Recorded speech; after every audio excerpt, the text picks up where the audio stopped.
ओम नमो भगवते वासुदेवाय। ओम नमो भगवते वासुदेवाय। ओम नमो भगवते वासुदेवाय। Hare Krishna.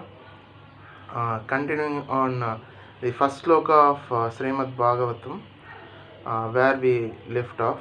So just to recap, we will recite the verse once again and then start with the remaining of the purport of first sloka of Srimad Bhagavatam. ओम नमो भगवते वासुदेवाय जन्माद्यस्य यतो अन्वयात् इतरतश्चाद्वेष विघ्नस्वरात् तेने ब्रह्म हृदयादिकवये मुह्यन्ति यच्छूरयः तेजो वारिमृतां यथा विनिमयो अत्र त्रिशर्गो मृषां दाम्ना स्वेन सदा निरस्तगुहं सत्यं परं धीमहि. So till now what we have seen is why Krishna is supreme, Prabhupada says in his purport, and why the name Krishna is given to the Supreme Personality of Godhead. These are the two things we have seen till now in the purport of first sloka of Srimad Bhagavatam. So continuing on, we can see today a short history of Bhagavatam and so on. So that is what Prabhupada continues. So Prabhupada continues to say, Vasudeva or Lord Sri Krishna is the cause of all causes,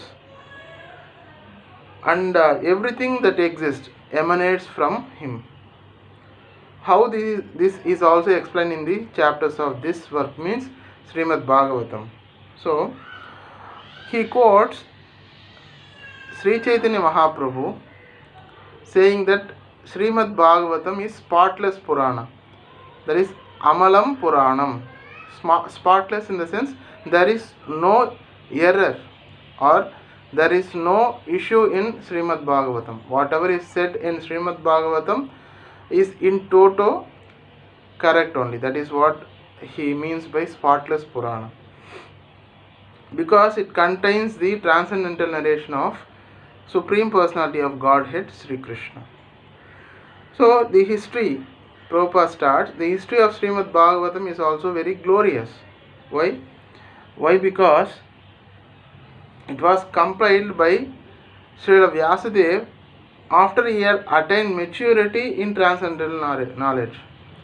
Some may consider why Vyasadeva doesn't have maturity previously. No. For any person, though Vyasadeva, as we know, is a Sakti Avesha avatar, meaning he comes in the form, Supreme Personality of Godhead comes in the form of Srila Vyasadeva to do the compilation of Vedas. So that is what here Prabhupada explains. He wrote Srimad Bhagavatam under the instruction of Srila Narada. Many consider Narada is a problematic person, creating issues and all. He always like creating problems and all is a misconception, because in the cinemas we have seen and the half-baked stories told by some scrupulous persons show Sri Narada Dev as a person who creates problems between people, but that is not the truth. Why? Because Narada is a Mahajana. He is a great devotee who is capable of creating so many devotees, other devotees also. So we should not misunderstand Srila Narada Dev by listening to the people who are unauthorized. So that is why we have to understand truth. So Narada Dev's importance and what he is capable of is also discussed in Srimad Bhagavatam itself.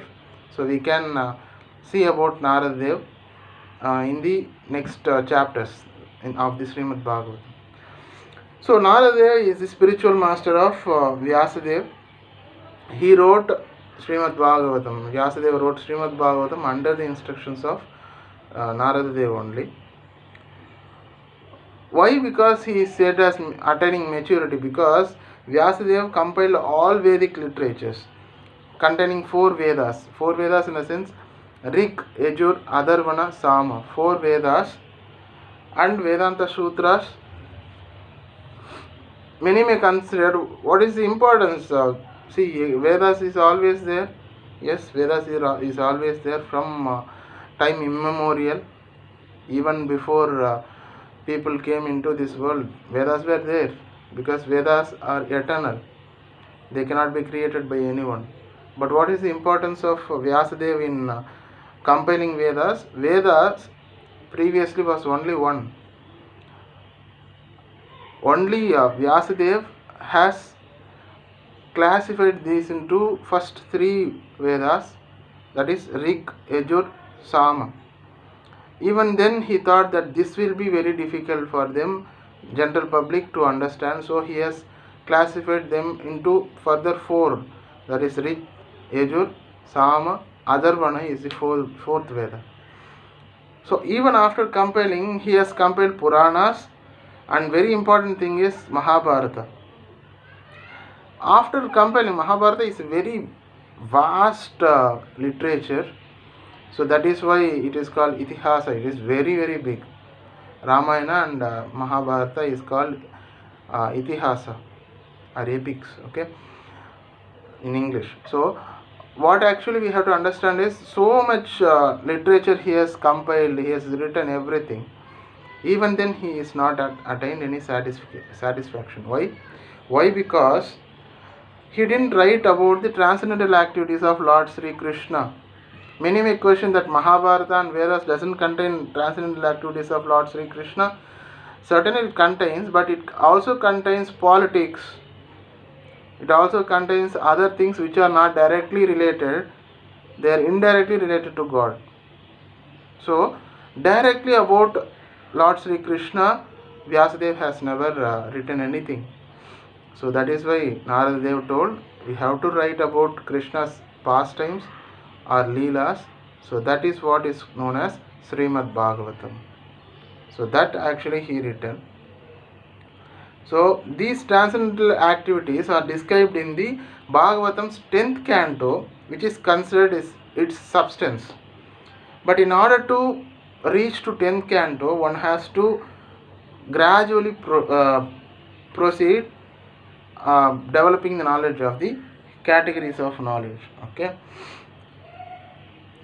So now Prabhupada slightly enters into the next part of the discussion.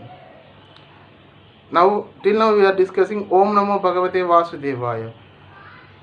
Next part is Om Namo Bhagavate Vasudevaya Janma Adi Asya Yato. What does that mean? He is the source of material creation, sustenance and destruction.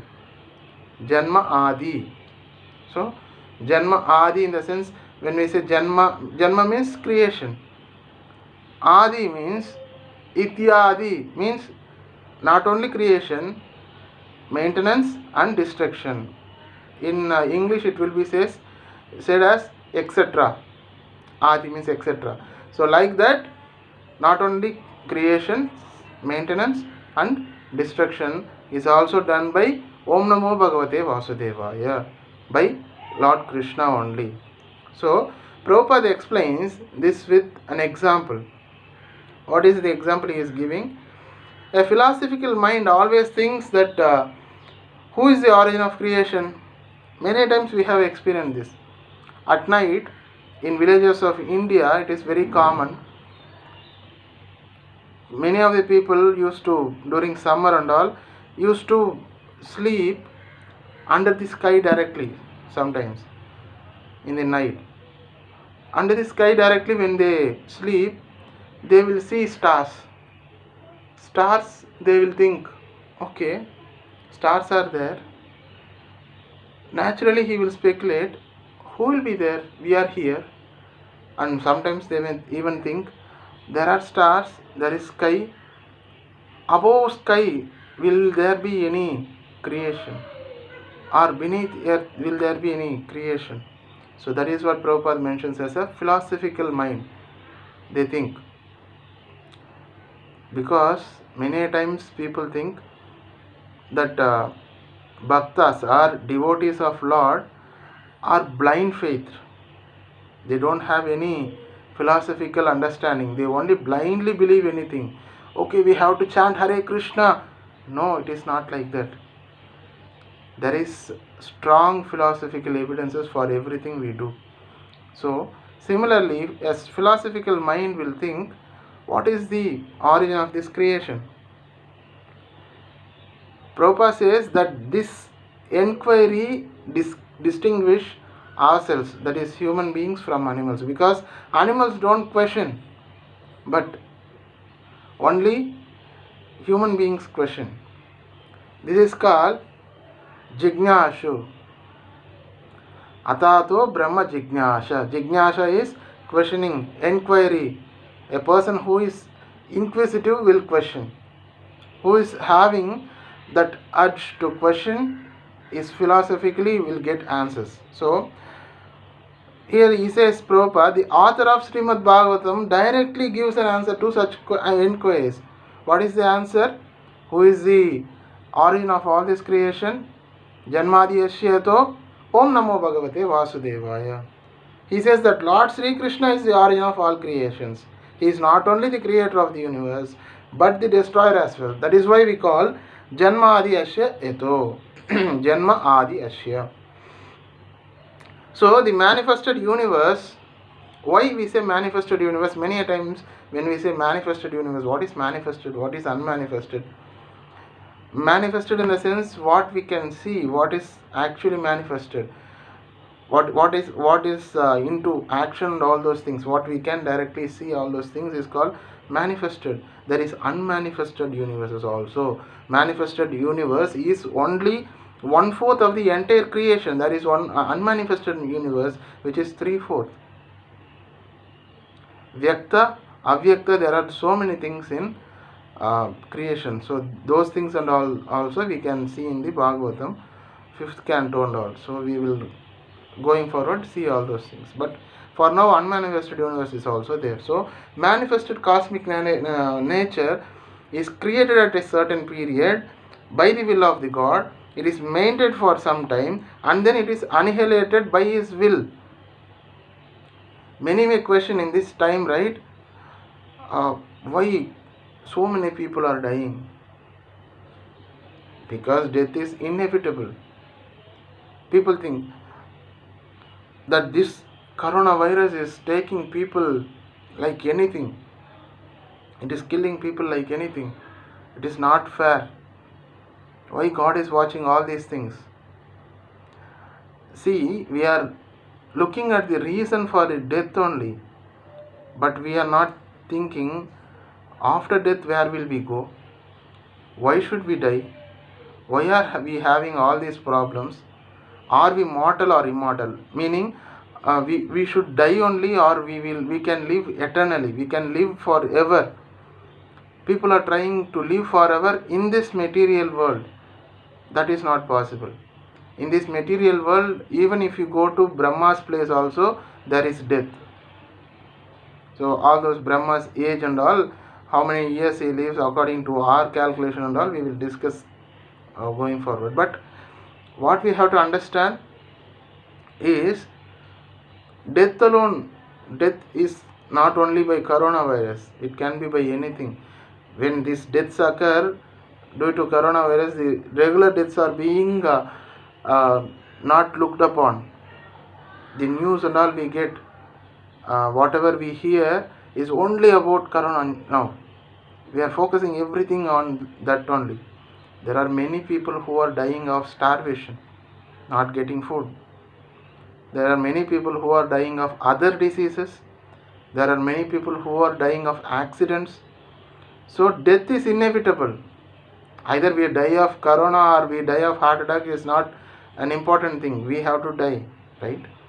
So anyways, annihilation will be there. Not only we have to die, the entire universe in which we are will be annihilated one day. So that is where we is called Janma Adi Ashya. He anyways, by his own sweet will, God will create, maintain and destroy. So therefore the supreme will of God is behind all cosmic activities. So, of course, there are atheists of various categories who do not believe a creator, but this is because of their poor fund of knowledge, Prabhupada says. Prabhupada gives an example. Modern scientists, for example, has created space satellites, and by some arrangement or the other, these satellites are thrown into outer space to fly for some time at the control of the scientist who is far away. When people accept that scientists can make the satellites fly and they can actually make the satellites stay in their orbit for a particular time only, after that it will not stay there. After some years or hundreds of years, anyway satellites will be coming down either by their own will or by the scientist's will, or automatically it will, from there it may actually stay there forever without the control of scientists, or it may come down and fall in a water or some mountain hill or in a place where people live also, that the scientists cannot control. But Krishna can control everything. When we believe scientists can control, some atheists cannot believe that God can control all these universes, because they don't have knowledge. That is why Prabhupada says poor fund of knowledge. Poor fund of knowledge, we can understand, right? In English, fund means having something. Poor fund means they don't have the knowledge of the complete controller, the controller of everything. They don't have a knowledge. So Prabhupada continues to say, so till now what we have discussed is the short history of Srimad Bhagavatam and Janmadhyasya. So now he continues to the individuality. So what we have seen, Vedas are compiled by Vyasadeva, and short history on how Narada gives the instructions to Vyasadeva and he compiles the Srimad Bhagavatam. And then moving on, we have seen how everything is created, maintained and destroyed by the sweet will of Lord. Now Prabhupada moves to the next step and gives, now in this part atheists will not believe there is a creator, maintainer and annihilator or destroyer. Similarly, there is another set of people called Mayavadis. Very simply we have to understand Mayavadis is someone who believes that Krishna is not the center of everything. Everything is not having individuality.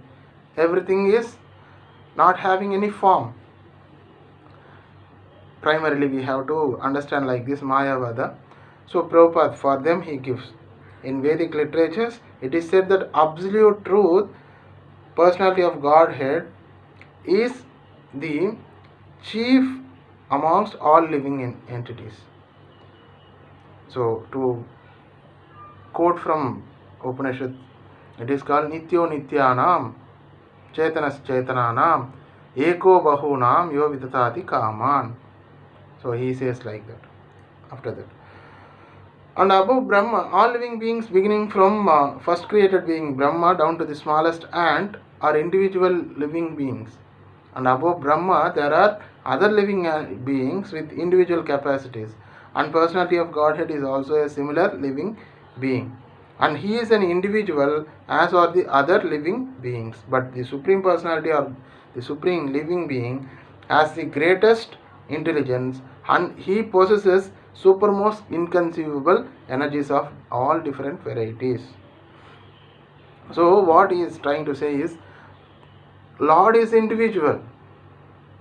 Individual in the sense he has a form, he has a name, he has all the qualities. So famously in man is made as an image of God, is said in biblical version also. So if a man, Prabhupada again gives an example. He is an individual as are all other living beings, but the Supreme Lord or the Supreme Living Being has the greatest intelligence, and he possesses supermost inconceivable energies of all different varieties. So he gives an example. If a man's brain can produce a space satellite, one can very easily imagine how brains higher than man can produce similarly wonderful things which are far superior. The reasonable person will easily accept this argument, but there are stubborn atheists who would never agree. Prabhupada says. There are stubborn atheists. Stubborn atheists in the sense, there is one-way traffic only. They will speak, we have to hear. So that they are stubborn. They think that God is not there. According to them, there is no evidence, there is nothing which controls anything. So that is their knowledge, they think. Okay. So Srila Vyasadeva, however, at once accepts the supreme intelligence as the Parameshwara. So as previously we have said, Ishvara Parama Krishna. So Ishvara Parama or Parama Ishvara is Krishna only. He offers his respectful obeisance unto the supreme intelligence addressed as the Para or the Parameshwara or the supreme personality of Godhead. And that Parameshwara is Sri Krishna, as admitted in the Bhagavad Gita and other scriptures delivered by Srila Vyasadeva, and specifically in this Srimad Bhagavatam. In the Bhagavad Gita, the Lord says that there is no other Paratattva than himself, as we have discussed, Mattah Parataram Nanyat previously. Therefore, Srila Vyasadeva at once worships the Paratattva Sri Krishna, whose transcendental activities are described in the 10th canto. So, that is where we will conclude today. Sorry for not posting or uploading videos yesterday because of some personal work. I could not do that. I will try to post videos every day. If you have any questions, those who have my personal number can post your questions to my WhatsApp or message me also, so that I can answer your questions in the next video before continuing on the topic we are discussing. So happily read Bhagavatam, relish the nectar in it, and then if you have any questions, please ask me. Thank you very much. Hare Krishna.